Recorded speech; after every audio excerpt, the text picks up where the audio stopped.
ಅಂತೇಳಿ. ನೋಡಿ ವೀಕ್ಷಕರೇ, ನಾವೆಲ್ಲ ಪರಮಾಣು ಅಸ್ತ್ರಗಳನ್ನು ಹೊಂದಿರುವಂಥ ರಾಷ್ಟ್ರಗಳು. ಭಾಳ ಮುಖ್ಯವಾಗಿ ರಷ್ಯಾ ನಂಬರ್ 1, 5,000 ಪರಮಾಣು ಅಸ್ತ್ರಗಳಿದೆ. ಆನಂತರ ಅಮೆರಿಕ ಬರುತ್ತೆ, ಅದರ ಬಳಿ ಕೂಡ 5,000 ಇದೆ. ಚೀನಾದ ಬಳಿ ಒಂದು 200, 250. ನಮ್ಮ ಬಳಿ 180, 190. ಪಾಕಿಸ್ತಾನದ ಬಳಿ ಕೂಡ ಅದೇ ಇದೆ. ಆದರೆ ಇದ್ರೂ ಕೂಡ ಅದನ್ನು ಹೊತ್ತೊಯ್ಯುವಂಥ ತಾಕತ್ತು ಅದು ಬೇಕಾ? ಸಿಡಿತಲೆಗಳು ಬೇಕಾಗುತ್ತೆ. ಸಿಡಿತಲೆಗಳು ಅಂತಂದರೆ ನಮ್ಮಲ್ಲಿರುವಷ್ಟು ಅಲ್ಲಿಲ್ಲ. ಅಲ್ಲಿ ಅದು ನಿಜವಾಗಿ ಮಿಸೈಲ್ ವಿಚಾರದಲ್ಲಿ ಅವರು ಭಾಳ ಹಿಂದೆ ಇದ್ದಾರೆ. ಮಿಸೈಲ್ ವಿಚಾರದಲ್ಲಿ ಪಾಕಿಸ್ತಾನ ಭಾಳ ಹಿಂದೆ. ನಮ್ಮಲ್ಲಿ ಭಾರತದಲ್ಲಿ ಹೋಮಿ ಜಹಾಂಗೀರ್ ಬಾಬಾ ಅವರ ಕಾಲದಿಂದ ಹಿಡಿದು 1960 ಹೋಮಿ ಜಹಾಂಗೀರ್ ಬಾಬಾ ಅವರಿಂದ ಹಿಡಿದು ನಮ್ಮ ಡಾಕ್ಟರ್ ಅಬ್ದುಲ್ ಕಲಾಂ ತನಕ ಸಿಡಿತಲೆಗಳ ಪಿತಾಮಹ ಅಂತ ಕರೀತಾರೆ ಅವ್ರನ್ನ. ಅಬ್ದುಲ್ ಕಲಾಂ ಅವರು, ಸಾರಾಭಾಯ್. ಬನ್ನಿ, ನಮ್ಮಲ್ಲಿರುವಂಥ ಪವರ್ಫುಲ್ ಯಾವುದು? ಅಗ್ನಿ 5 ಸೀರೀಸ್ ಇದೆ. ಭಾರತದ ಬಳಿ ಘಾತಕ ಅಗ್ನಿ 5 ಮಿಸೈಲ್ ಇದೆ. ಇದು ಇಂಟರ್ ಕಾಂಟಿನೆಂಟಲ್ ಬ್ಯಾಲಿಸ್ಟಿಕ್ ಮಿಸೈಲ್. ಅಂದರೆ ಇದರ ರೇಂಜ್ ಎಷ್ಟಿದೆ ಅಂತಂದರೆ, ರೇಂಜ್ 500ರಿಂದ 5,000 ಕಿಲೋಮೀಟರ್ ತನಕ, 5,500 ಕಿಲೋಮೀಟರ್ ತನಕ ಗಡಿಯಿಂದ ಇಲ್ಲಿ ಬಿಟ್ಟರೆ ಎಲ್ಲಿ ತನಕ ಹೋಗ್ಬೋದು ಹೇಳಿ? ಈಗ ಬೆಂಗಳೂರಿನಿಂದ ಡೆಲ್ಲಿಗೆ ಇರೋದೇ ಒಂದು 2,000 ಕಿಲೋಮೀಟ್ರು, 2,000 1,000 ಏನೋ ಸಮಥಿಂಗ್, 2,000. ಇದು 5,000 ಕಿಲೋಮೀಟ್ರ್ ತನಕ ಹೋಗುತ್ತೆ. ಆಮೇಲೆ ಇದನ್ನು ನೀವು ಕೇವಲ ಭೂಮಿಯಿಂದ ಮಾತ್ರ ಅಲ್ಲ, 3 ಭೂಭಾಗದಿಂದ, ನೆಲ, ಜಲ, ವಾಯು. INS ವಿಕ್ರಾಂತ್ ಹೋಯ್ತಲ್ಲ, ಅಲ್ಲಿದೆ ಢಮ್ ಮಾಡಿಸ್ಬೋದು. ಅದಕ್ಕೆ ವ್ಯವಸ್ಥೆ ಹೇಳ್ತೀನಿ ಹೆಂಗೆ ಅಂತ. ಅಗ್ನಿ 5 ರೇಂಜ್ 15,000 ಕಿಲೋಮೀಟರ್ ಅಂತ ಹೇಳ್ತಾ ಇದೆ ಚೀನಾ. 5,500 ಅಲ್ಲ, 15,000 ನಮ್ಮ ಬಳಿ ಇದೆ ಅಗ್ನಿ.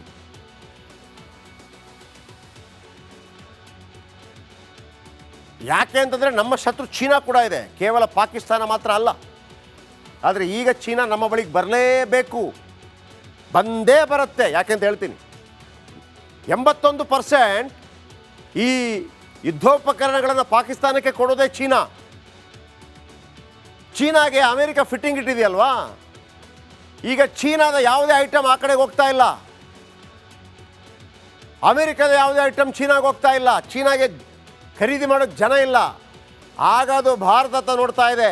ನಾವು ಖರೀದಿ ಮಾಡಬೇಕು ಅಂದರೆ ನಮ್ಮ ಮಾತು ಕೇಳಬೇಕದು. ಅರ್ಧ ಜಗತ್ತನ್ನೇ ಅಗ್ನಿ 5 ಕ್ಷಿಪಣಿ ಟಾರ್ಗೆಟ್ ಮಾಡಬಲ್ಲದು. ಅಗ್ನಿ 5 ಕ್ಷಿಪಣಿ ಪರಮಾಣು ಶಸ್ತ್ರಾಸ್ತ್ರ ಹೊತ್ತೊಯ್ಯಬಲ್ಲದು. ಪಾಕ್ ಬಳಿ ಇಂಥ ಒಂದೇ ಒಂದು ಮಿಸೈಲ್ ಇಲ್ಲ. ಅವ್ರದ್ದೆಲ್ಲ ಸಣ್ಣ ಪುಟ್ಟ 20 kilometre 30 kilometre, 20 kilometre 30 kilometre, shuttle ಗಾಡಿ ಥರ. ಓಕೆ. ಇನ್ನು ಪಾಕಿಸ್ತಾನದ ಯಾವುದು ನಂಬರ್ 1? ಶಾಹೀನ್ 3. ಇದು ಅವರ ನಂಬರ್ 1 ಪಾಕಿಸ್ತಾನದ ಘಾತಕ ಮಿಸೈಲ್. ಶಾಹೀನ್ 3 ರೇಂಜ್ ಕೇವಲ 2,750 ಕಿಲೋಮೀಟರ್. ನಮ್ದೆಷ್ಟು? 5,500. ಚೀನಾ ಎಷ್ಟು ಹೇಳುತ್ತೆ? 15,000 ಕಿಲೋಮೀಟರ್ ತಾಕತ್ತಿದೆ ಅಂತೇಳಿ. ಶಾಹೀನ್ 3 ಇವ್ರದ್ದು ಮ್ಯಾಕ್ಸಿಮಮ್ 2,750.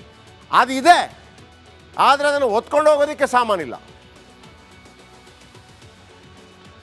ಕಾಯನೈ ಪಿಯನೈ ಗ್ಲಾಸ್ ಪೊಡ್ಡಾಲ.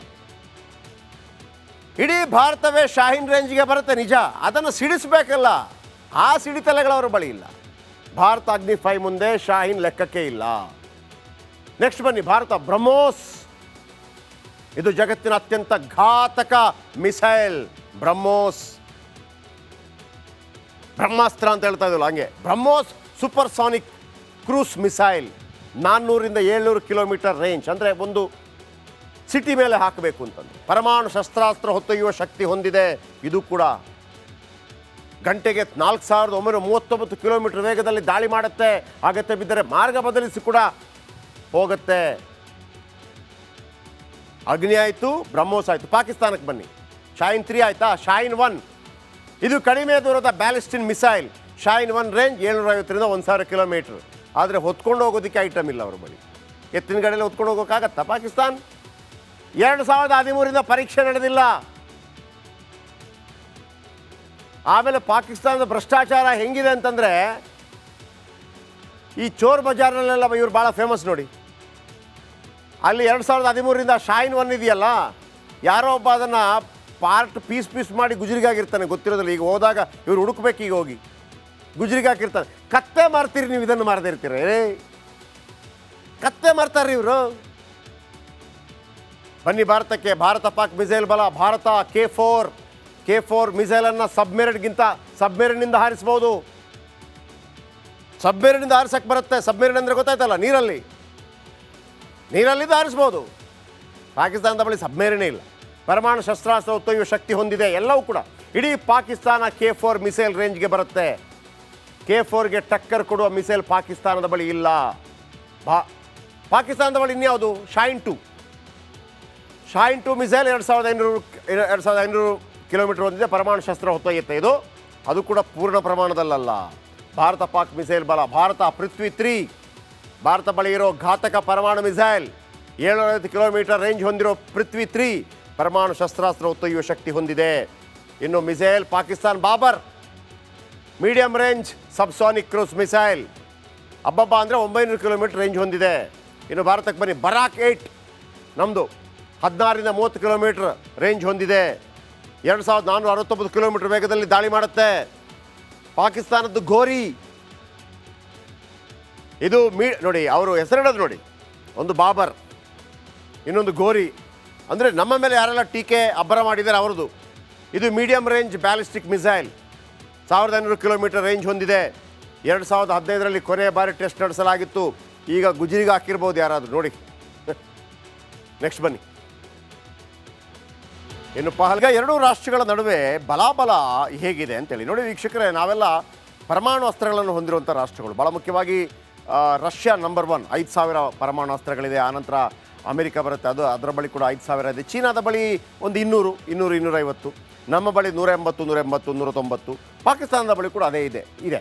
ಆದರೆ ಇದ್ರೂ ಕೂಡ ಅದನ್ನು ಹೊತ್ತೊಯ್ಯುವಂಥ ತಾಕತ್ತು ಅದು ಬೇಕಾ? ಸಿಡಿತಲೆಗಳು ಬೇಕಾಗುತ್ತೆ. ಸಿಡಿತಲೆಗಳು ಅಂತಂದರೆ ನಮ್ಮಲ್ಲಿರುವಷ್ಟು ಅಲ್ಲಿಲ್ಲ. ಅಲ್ಲಿ ಅದು ನಿಜವಾಗಿ ಮಿಸೈಲ್ ವಿಚಾರದಲ್ಲಿ ಅವರು ಭಾಳ ಹಿಂದೆ ಇದ್ದಾರೆ. ಮಿಸೈಲ್ ವಿಚಾರದಲ್ಲಿ ಪಾಕಿಸ್ತಾನ ಭಾಳ ಹಿಂದೆ. ನಮ್ಮಲ್ಲಿ ಭಾರತದಲ್ಲಿ ಹೋಮಿ ಜಹಾಂಗೀರ್ ಬಾಬಾ ಅವರ ಕಾಲದಿಂದ ಹಿಡಿದು 1960 ಹೋಮಿ ಜಹಾಂಗೀರ್ ಬಾಬಾ ಅವರಿಂದ ಹಿಡಿದು ನಮ್ಮ ಡಾಕ್ಟರ್ ಅಬ್ದುಲ್ ಕಲಾಂ ತನಕ ಸಿಡಿತಲೆಗಳ ಪಿತಾಮಹ ಅಂತ ಕರೀತಾರೆ ಅವ್ರನ್ನ. ಅಬ್ದುಲ್ ಕಲಾಂ ಅವರು, ಸಾರಾಭಾಯ್. ಬನ್ನಿ, ನಮ್ಮಲ್ಲಿರುವಂಥ ಪವರ್ಫುಲ್ ಯಾವುದು? ಅಗ್ನಿ 5 ಸೀರೀಸ್ ಇದೆ. ಭಾರತದ ಬಳಿ ಘಾತಕ ಅಗ್ನಿ 5 ಮಿಸೈಲ್ ಇದೆ. ಇದು ಇಂಟರ್ ಕಾಂಟಿನೆಂಟಲ್ ಬ್ಯಾಲಿಸ್ಟಿಕ್ ಮಿಸೈಲ್. ಅಂದರೆ ಇದರ ರೇಂಜ್ ಎಷ್ಟಿದೆ ಅಂತಂದರೆ ರೇಂಜ್ 500ರಿಂದ 5000 ಕಿಲೋಮೀಟರ್ ತನಕ, 5500 ಕಿಲೋಮೀಟರ್ ತನಕ ಗಡಿಯಿಂದ ಇಲ್ಲಿ ಬಿಟ್ಟರೆ ಎಲ್ಲಿ ತನಕ ಹೋಗ್ಬೋದು ಹೇಳಿ? ಈಗ ಬೆಂಗಳೂರಿನಿಂದ ಡೆಲ್ಲಿಗೆ ಇರೋದೇ ಒಂದು 2000 ಕಿಲೋಮೀಟ್ರು, 1000 ಏನೋ ಸಮಥಿಂಗ್ 2000. ಇದು 5000 ಕಿಲೋಮೀಟರ್ ತನಕ ಹೋಗುತ್ತೆ.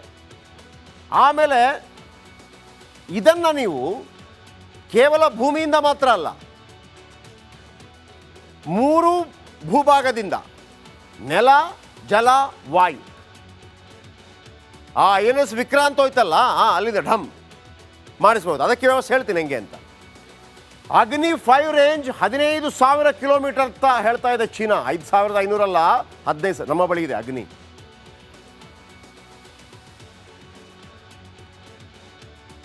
ಯಾಕೆ ಅಂತಂದರೆ ನಮ್ಮ ಶತ್ರು ಚೀನಾ ಕೂಡ ಇದೆ, ಕೇವಲ ಪಾಕಿಸ್ತಾನ ಮಾತ್ರ ಅಲ್ಲ. ಆದರೆ ಈಗ ಚೀನಾ ನಮ್ಮ ಬಳಿಗೆ ಬರಲೇಬೇಕು, ಬಂದೇ ಬರುತ್ತೆ. ಯಾಕೆಂತ ಹೇಳ್ತೀನಿ. 81% ಈ ಯುದ್ಧೋಪಕರಣಗಳನ್ನು ಪಾಕಿಸ್ತಾನಕ್ಕೆ ಕೊಡೋದೇ ಚೀನಾ. ಚೀನಾಗೆ ಅಮೆರಿಕ ಫಿಟ್ಟಿಂಗ್ ಇಟ್ಟಿದೆಯಲ್ವಾ, ಈಗ ಚೀನಾದ ಯಾವುದೇ ಐಟಮ್ ಆ ಕಡೆಗೆ ಹೋಗ್ತಾ ಇಲ್ಲ.